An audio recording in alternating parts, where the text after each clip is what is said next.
নমস্কার বন্ধুরা, লাকি শ্রেষ্ঠ ব্লগে আপনাদেরকে স্বাগত। আজ আমি রান্না করব চাল কুমড়ার পুর। এখানে আমি চাল কুমড়াগুলোকে পকেট আকারে কেটে নিয়েছি। এখানে একটা পুর রেডি করে নিয়েছি। দিয়েছি সরিষা বাটা, পেঁয়াজ, কাঁচামরিচ কুচি, হলুদের গুঁড়া ও লবণ। এখানে একটা ব্যাটার তৈরি করে নিয়েছি। এবার আমি পুরগুলো চাল কুমড়ার ভিতরে সুন্দর করে ভরে নিব। সবগুলা পুর আমার ভরা হয়ে গেছে। এবার আমি রান্নায় চলে যাব। ফ্রাই প্যান বসিয়ে তেল গরম করে নিয়েছি।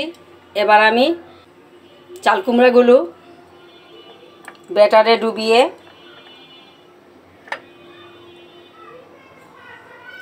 ভেজে নেব।